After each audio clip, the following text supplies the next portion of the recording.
What happened to this coin? Is it a rare mint error? Is it damaged? I mean, it looks kind of crazy. So what happened? We're going to talk about that in this video. My name is Daniel, and you are watching CoinHelpu. But first, here's my website, portsmouthcoinshop.com, where I sell coins, and we have a lot of auctions up currently. Some really nice coins too, by the way. And also, all of those errors and varieties, basically varieties I had in my video yesterday, are up on the site. Plus, all kinds of other coins we're going to have up. I put some more gold up. So if you get a chance, check out portsmouthcoinshop.com. So we're over here on CoinHelpu Community. You know, this is where you would post a coin, an image front and back, and ask a question if you need help from me. I can't help on the phone. I get lots of phone calls, and I just can't help on the phone. And if you can't use the forum, then it kind of handicaps you because I'm in Ohio. So, you know, for people to seek help from me, it has to be the CoinHelpu community here. And I appreciate everybody that does call, but, you know, I can't help on the phone when I can't see it, and I don't accept text. I have to keep it here. I have to keep it focused in the CoinHelpu community. That's the only way I can do it.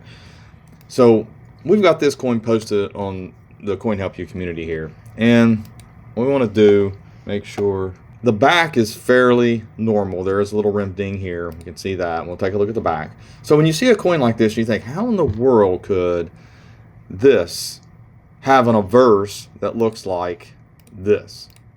Okay, I mean, how does this happen? You know, now I can tell you right now, these are gouges post mint. Okay, so it is a damaged coin, so this would not be a mint error. It would not be a catastrophic die failure or die gouges. The reason is that if these were die gouges, they would be raised. What people don't realize is that this whole design of Lincoln's bust and the date and the letters is in Gouges. So basically, it's impressed into the end of a metal rod. In other words, you could fill it with water. Okay, you can fill up the die cavities with water. So for something to be raised on a coin, it has to be in Gouges on the die. Now, we know that there's there's obviously, in Gouges designs on coins, but I'm talking about the Lincoln cent here. When you're looking at this coin, these marks are into the coin. So in other words, it would have had to be raised on the die, which is impossible. Okay, that doesn't happen. Now, if a die cracks or chips out, then you can have a raised area on a coin. Okay, that's a little different. These are not die cracks. These are not anything to do with something on the die. This would be impossible to happen at the US Mint as it looks, as this coin is right here. A lot of people are like, well, you know, I've never seen this before and I can't find it anywhere. Typically, you can't find damaged coins because each damaged coin is pretty much unique. There are some that look similar, like dryer coins and things like that, or people who are trying to make coin rings. But typically, a damaged coin is going to be unique. Most mint errors are unique. But the thing of it is, let's say you have different brockages or struck through a late stage die cap. They're all going to look a little different, but you still kind of identify them based off of certain characteristics. And what that comes with experience. You know it's still struck through late stage die cap, even though you can't find one exactly like it, because they're all unique. So you're finding unicorns when you find real mint errors and even damaged coins, but doesn't mean they're worth money. Doesn't mean they're going to be worth a bunch, just because of that uniqueness. You know, because die caps are worth something, struck through die caps are worth something, off center coins are worth something, but just based off of other things is where the value's at, and that's going to be demand based off of how rare do you find, like I say, an Eisenhower dollar that's off center or that's clip planchet.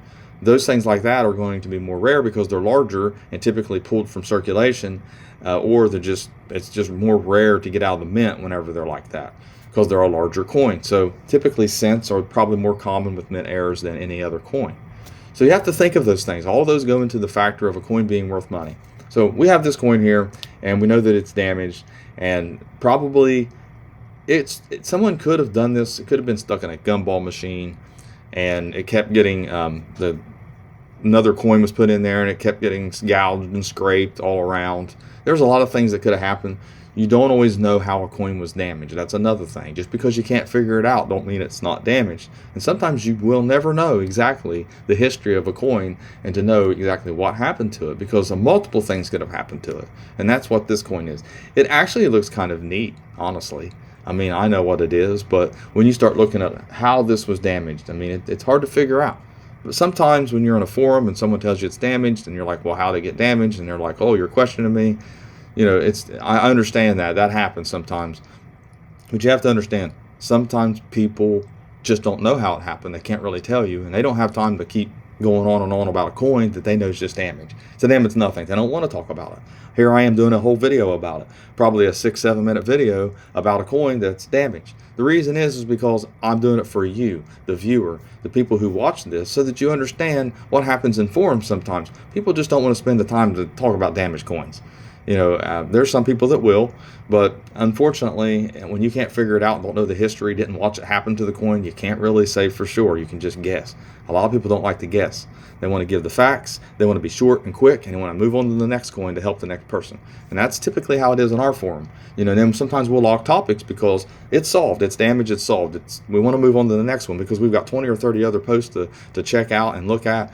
And so unfortunately, some people don't understand that, and I hate that, but that's the way we have to do it to keep it orderly, so that I'm not spending my entire evening helping people with coins, because I do have a family, and so does everybody else that helps. So I hope this explains a few things to everyone who watches this and who goes over to my CoinHelpu community. Be patient with us so we can be patient with you, because it works both ways. So thanks for watching my latest video. Hope you learned something. Please like, share, and comment, and have a great day.